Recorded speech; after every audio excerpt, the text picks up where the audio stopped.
नमस्कार दोस्तों, एक बार फिर से स्वागत है आप सभी का आपके और अब हमारे अपने यूट्यूब चैनल शिक्षा केंद्र पर। दोस्तों, आज हमारा टॉपिक है राजस्थान के संत और संप्रदाय का दूसरा अध्याय। आज हम शुरू करेंगे। अगर आपने हमारा पहला अध्याय नहीं देखा है, संत एवं संप्रदाय का पहला अध्याय आपने अगर नहीं देखा है तो आपको लिंक डिस्क्रिप्शन में मिल जाएगा, वहाँ से आप पहला अध्याय देख सकते हैं। आज हम शुरू करने वाले हैं दूसरे अध्याय में संत दादू जी के बारे में। दादू जी का जन्म 1544 में हुआ। इनका लालन पालन लोदीराम जी संत ने किया। अहमदाबाद में तैरते हुए मिले गुरु बूढ़न जी। इनके गुरु कौन है? बूढ़न जी और बुद्ध जी। दादू जी ने 30 वर्ष की आयु में अपने गुरु से शिक्षा प्राप्त कर संपूर्ण भारत की यात्रा की थी। यात्रा के पश्चात सांबर आए। सांबर में उपदेश देने के पश्चात आमेर एवं अकबर के बुलाने पर फतेहपुर सीकरी यूपी में अपने उपदेश दिए। इनके समकालीन शासक आमेर के समकालीन शासक मानसिंह था। मेवाड़ का राणा प्रताप था। मारवाड़ का चंद्रसेन इसके समकालीन थे। दादू जी ने नरेना के निकट भराना पहाड़ी की गुफा में तपस्या की थी। इसे दादू खोल या दादू पाल भी कहा जाता है। दादू पाल की कहा जाता है। दादू पंथ में अनुयायी विवाह जीवन नहीं जीते एवं मृत शरीर को पशु पक्षियों के खाने के लिए जंगलों में छोड़ दिया जाता है। दोस्तों, जो दादू पंथ के अनुयायी होते हैं ना, वो विवाह नहीं करते और जब वे मर जाते हैं या ख़त्म हो जाते हैं तब उनको ना तो जलाया जाता है ना दफनाया जाता है, उनको जंगलों में छोड़ दिया जाता है। दादू पंथ में नागा पंथ की शुरुआत सुंदरदास जी ने की थी। दादू पंथ का जागरण अलग दरीबा एवं उपदेश स्थान चौगान कहलाता है। जागरण अलग दरीबा व उपदेश स्थान चौगान कहलाता है। दोस्तों, दादू जी के 2 पुत्र व 2 पुत्रियां थी। पहला है गरीबदास और मिस्किनदास और पुत्रियां मोतीबाई, मातोबाई और नानीबाई। दादूपंथी लोगों का उद्बोधन शब्द दादूराम सतराम होता है। जब भी दादूपंथी लोगों से हम मिलते हैं तो वे दादूराम सतराम का उद्बोधन करते हैं। दादूपंथियों के मुख्य प्रकार पहला है उत्तरादे। उत्तरादे ऐसे अनुयायी जिन्होंने राजस्थान छोड़कर उत्तर भारत में इस पंथ का प्रचार प्रसार किया, उसे उत्तरादे कहा जाता है। उत्तरादे दादूपंथी। इनके प्रवर्तक संत गरीबदास थे और सर्वाधिक प्रचार इनका संत बनवारी दास ने किया। दूसरा है विरक्त। इस पंथ के जो साधु संत होते हैं वो घुमंतु होते हैं, यानी एक जगह नहीं रुकते हैं। तीसरे नागा। ऐसे साधु शेखावाटी क्षेत्र में सर्वाधिक हैं। चौथा आपके परमहंस, जो अपनी पीठ पर बैठकर उपदेश देने वाले साधु होते हैं। पीठ यानी इनका प्रमुख स्थान होता है। दोस्तों, निहंग। ऐसे साधु जो गृहस्थी जीवन जीने वालों को उपदेश देते हैं, इन्हें स्थानधारी भी कहा जाता है। क्या कहा जाता है दोस्तों? स्थानधारी। ऐसे साधु जो अपने शरीर पर राख लगाते हैं एवं लंबी जटा रखते हैं, इन्हें भेरा साधु कहा जाता है। दादूपंथियों में जो साधु अपने शरीर पर राख लगाते हुए लंबी जटा रखते हैं, उन्हें भेरा साधु कहा जाता है। दोस्तों, दादू पंथ के पंच तीर्थ जयपुर में कौन कौन से हैं? सांबर, कल्याणपुरा, आमेर, नेरना और आमसागर। दादू जी के प्रमुख ग्रंथ कौन हैं? कायाबेली, परिचय का अंक, दादूरी पर्ची, सखी और दादूवाणी। दादू जी के कुल 152 शिष्य थे दोस्तों, जिसमें से प्रमुख 52 थे। टोटल पूरे कुल मिलाकर उनके 152 शिष्य थे, जिसमें से प्रमुख 52 थे।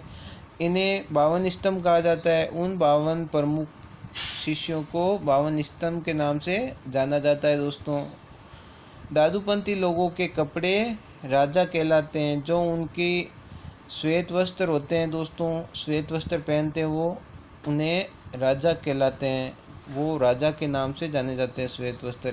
इस पंथ के अनुयायी सर्वाधिक जयपुर व नागौर में हैं।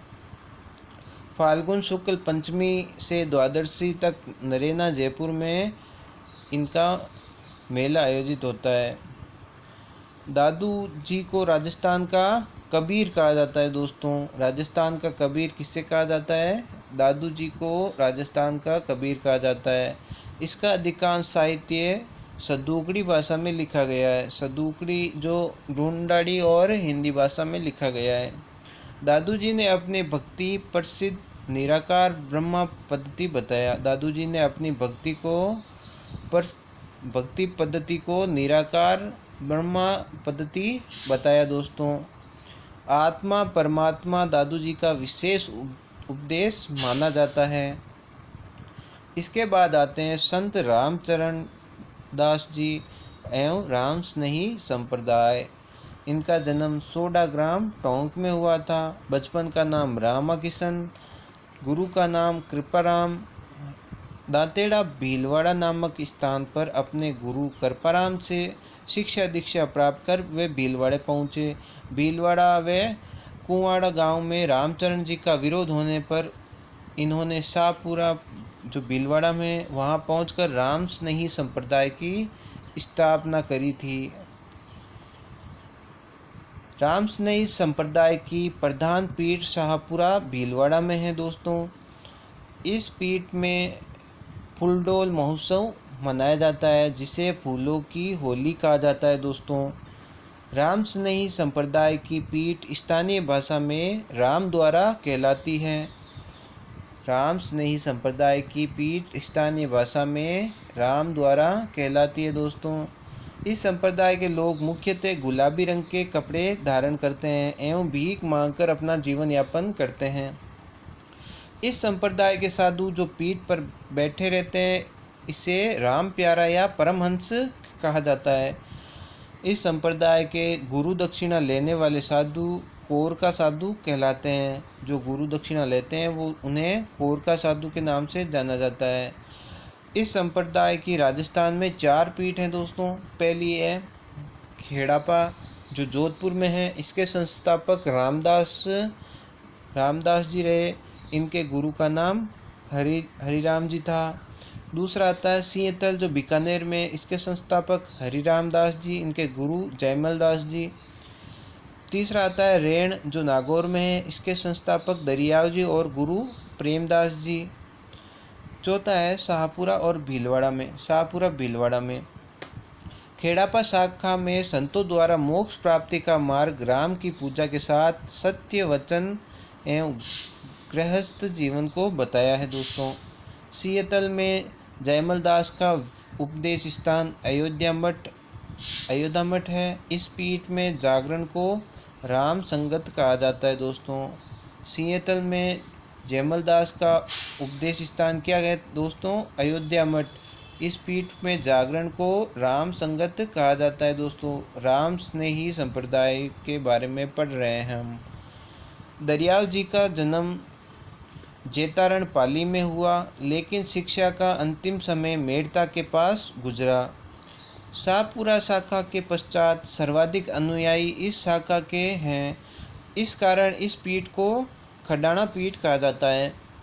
यहाँ प्रतिवर्ष चैत्र पूर्णिमा को मेला आयोजित होता है। इसे राम मेला के नाम से जाना जाता है।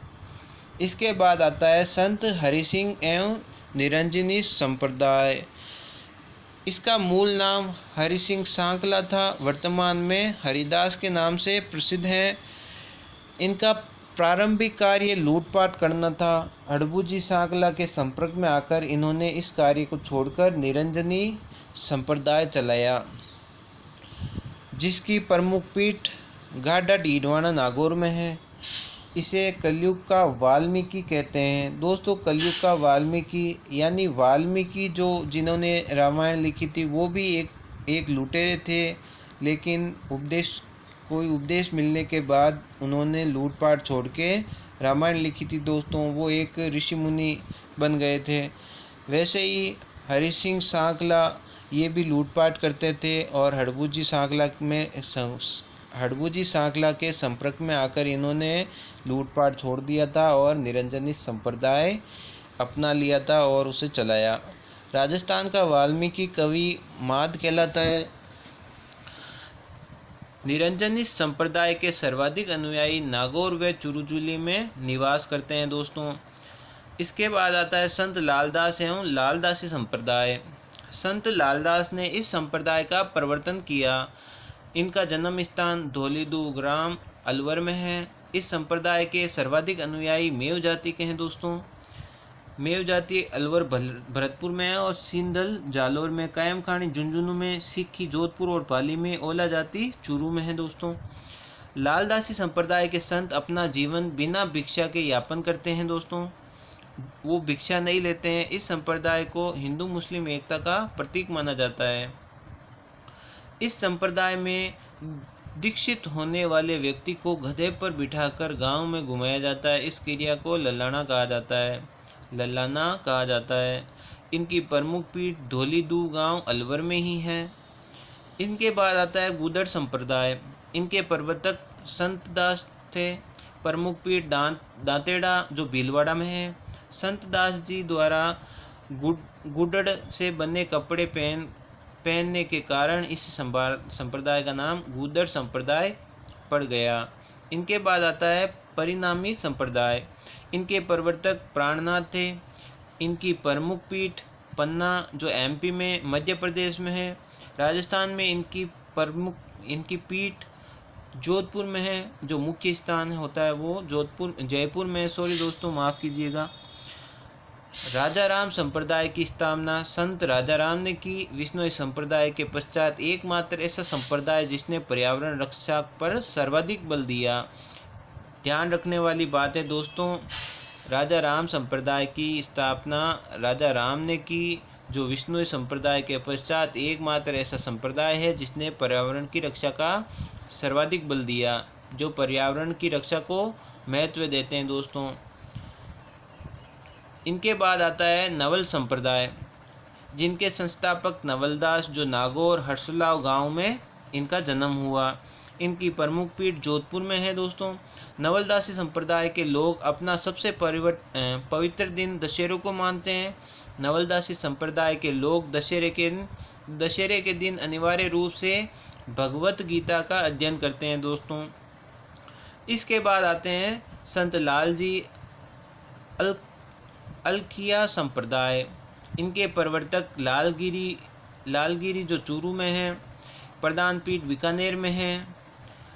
अलखिया संप्रदाय के लोग अपने नाम के पीछे प्राय पुरी और गिरी शब्द लगाते हैं। इस संप्रदाय के लोग जटा साधु को पवित्र साधु मानते हैं दोस्तों। इस संप्रदाय के साधुओं का जीवन यापन भिक्षा व दक्षिणा के माध्यम से ही होता है दोस्तों। इनके बाद आता है सौरकत संप्रदाय। इनके प्रवर्तक संत सौरकत हैं। इनकी प्रधान पीठ हिसार में जो हरियाणा में है। इस संप्रदाय में मोक्ष प्राप्ति का मार्ग मौज मस्ती है दोस्तों। मोक्ष प्राप्ति का मार्ग क्या है दोस्तों? मौज मस्ती। इनके बाद आता है निर्गुण संप्रदाय, जिसमें संत पीपा जी पहले आते हैं। इनका जन्म स्थान गागरोन झालावाड़ में हुआ। पिता का नाम कड़वादास खींची था। माता का नाम लक्ष्मीबाई।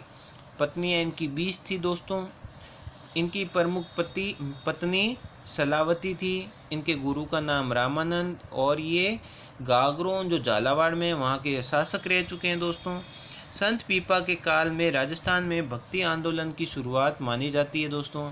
संत पीपा को दर्जी समुदाय अपना आराध्य देव मानते हैं दोस्तों।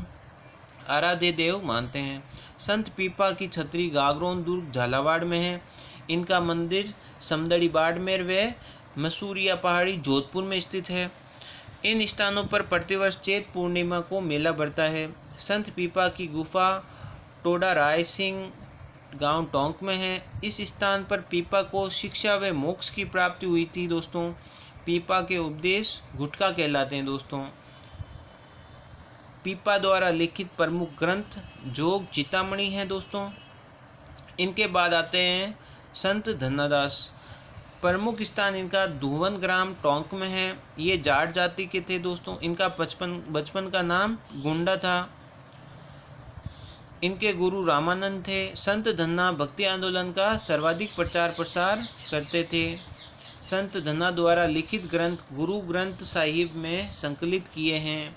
संत रैदास व पीपा के पद भी गुरु ग्रंथ साहिब में शामिल हुए। संत धन्ना ने मोक्ष प्राप्ति का मार्ग आत्मा की शुद्धि को बताया था दोस्तों। संत धन्ना जी की सर्वाधिक पूजा रेवारी जाति द्वारा की जाती है। रेवारी जाति में संत कर्माबाई का विशेष महत्व है। कर्माबाई का संबंध नागौर जिले से है दोस्तों, जिसने अपने हट से भगवान श्री कृष्ण को खिचड़ा खिला दिया था दोस्तों, कर्माबाई। इनके बाद आते हैं संत रैदास। मूल रूप से ये काशी के हैं। ये चमार जाति में आते हैं दोस्तों। राजस्थान में 2 दुर्गों से इनका संबंध है, एक तो चित्तौड़गढ़ और दूसरा गागरोन दुर्ग। रैदास के उपदेश रैदास श्री पर्ची में सम्मिलित हैं। जो भी इनके उपदेश हैं वो किस में सम्मिलित हैं? रैदास श्री पर्ची में। रैदास मीरा के गुरु माने जाते हैं दोस्तों। इसके बाद आते हैं संत रजब जी। इनका मूल स्थान सांगानेर जयपुर में है। इनके गुरु संत दादू जी थे। ग्रंथ इनका रजबवाणी और संवांगी था। ये जिंदगी भर चूल्हे के वेश में रहते हुए अपने उपदेश दिए। माफ़ कीजिएगा दोस्तों, ये जिंदगी भर दूल्हे के वेश में रहते हुए इन्होंने अपने उपदेश दिए। एकमात्र ऐसे संत है जिसका आधा विवाह माना जाता है। इनके बाद आते हैं संत सुंदरदास जी। इनका मूल स्थान दौसा से है। ये जाति से खंडेलवाल थे। इन्होंने ज्ञान समुद्र विलास, ज्ञान सेवया, ज्ञान सार और ज्ञान सागर ग्रंथ लिखे थे। इनके गुरु दादू हैं, संत दादू। संत सुंदरदास ने नागा पंथ का प्रवर्तन किया। संत सुंदरदास का कार्य क्षेत्र स्थान फतेहपुर सीकर रहा, जो राजस्थान में है। इस संत फतेहपुरिया की भी कहा जाता है, यानी इस कारण इन्होंने फतेहपुर सीकर में अपना कार्य क्षेत्र यानी नागा पंथ का प्रवर्तन किया, इसलिए फतेहपुर शहर में इन्हें संत फतेहपुरिया भी कहा जाता है दोस्तों। संत सुंदरदास ने लगभग 48 ग्रंथों की रचना की थी। संत सुंदरदास को राजस्थानी साहित्य में कालिदास के समान माना जाता है दोस्तों। सुंदरदास द्वारा दिए गए उपदेश हरण उपदेश कहलाते हैं। संत सुंदरदास का प्रमुख शिष्य रामदास था, जिसने ग्रंथ राम की दुहाई की रचना करी थी। इनके बाद आता है संत सेना जी। ये नाई जाति के थे दोस्तों। संत सदना जी ये रेगर जाति के थे। इनके बाद आता है सगुण भक्ति के प्रमुख संत, जिसमें पहला नाम है मीराबाई का। जन्म स्थान कुर्की गांव, जो पाली में है। इनका जन्म 1498 में हुआ। पिता का नाम रतन सिंह, गुरु का नाम पंडित गजाधर, पति का नाम भोजराज। आध्यात्मिक गुरु इनके रैदास जी थे। इनके माता का नाम वीर कंवरी बाई था। बचपन का नाम पेमल और सुखमल था। इनको संत शिरोमणि की उपाधि दी हुई है। संत मीरा का विवाह सन 1516 में पंडित गजाधर के कहने पर मेवाड़ के भोजराज के साथ तय हुआ था।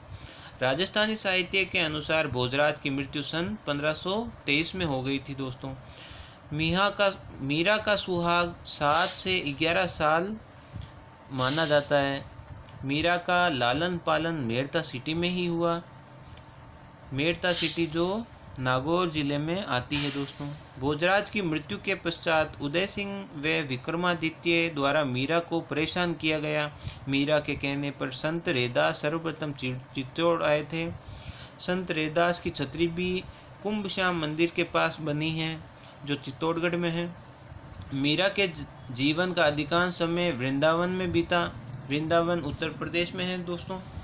मीरा का अंतिम समय द्वारिका गुजरात में बीता, जहां इसका मिलन भगवान श्री कृष्ण से रणछोड़ राय मंदिर में हुआ। इस मंदिर को जागड़ा गांव मंदिर कहा जाता है। मीरा भक्ति के 3 सोपान थे। पहला है, इस सोपान में मीरा का आंतरिक भाव में खुशी रहती है एवं कृष्ण भक्ति में ही इसे सच्चा आनंद प्राप्त होता है। दूसरा है आपके, मीरा की भक्ति इस सोपान में चरम सीमा पर रहती है, अपने शरीर में भगवान श्री कृष्ण का वास मानती हैं। तीसरे सोपान में, इस सोपान की प्रारंभिक अवस्था संदेह की अवस्था मानी जाती है। इस सोपान के अंतिम समय मीरा का मिलन श्री कृष्ण से होता है।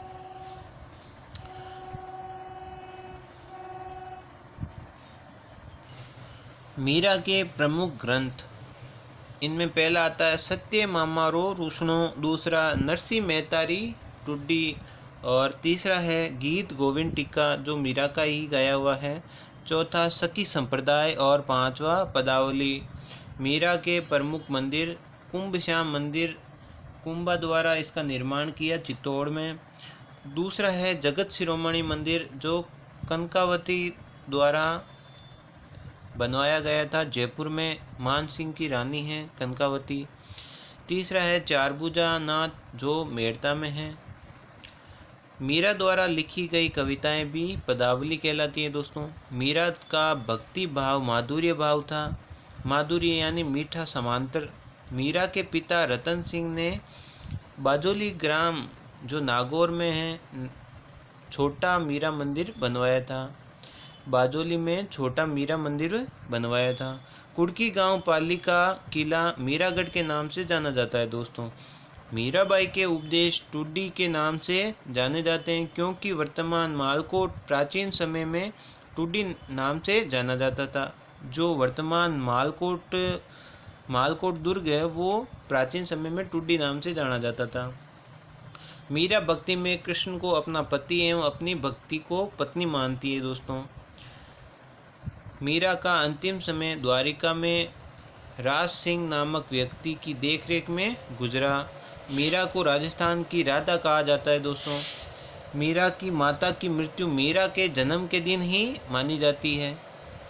इनके बाद आता है चरणदास संप्रदाय।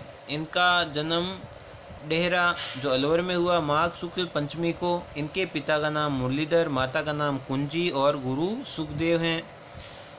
संत चरणदास जी ने चरणदासी संप्रदाय की स्थापना की थी। इस संप्रदाय में कुल 42 नियम हैं। इस संप्रदाय का प्रधान रंग पीला है। इस संप्रदाय के अनुयायी 2 प्रकार के होते हैं, पहला विरक्त और दूसरा गृहस्थ। विरक्त सन्यासी साधु इस श्रेणी में आते हैं जो पीले रंग के वस्त्र पहनते हैं, और गृहस्थी जीवन जीने वाले पीले रंग की टोपी या पगड़ी पहनते हैं। इनके बाद चरणदासी संप्रदाय की प्रधान पीठ दिल्ली में है दोस्तों। डेहरा गांव अलवर में चरणदास जी की समाधि बनी हुई है जहां माघ शुक्ल पंचमी को मेला आयोजित होता है। चरणदास जी की प्रमुख 2 शिष्याएं थी, एक थी सहजोबाई और दूसरी दयाबाई। सहजोबाई ने सहज प्रकाश ग्रंथ लिखा था और दयाबाई ने दयाबोध ग्रंथ। चरणदास जी, सहजोबाई व दयाबाई की अधिकांश रचनाएं अहिरवाटी भाषा में हैं। अहिरवाटी भाषा का क्षेत्र राढ़ क्षेत्र कहलाता है दोस्तों। इसके बाद आते हैं संत मावजी। इनका जन्म स्थान सबला ग्राम डूंगरपुर में हुआ। पिता का नाम उद्दम ऋषि था, माता का नाम केसरबाई।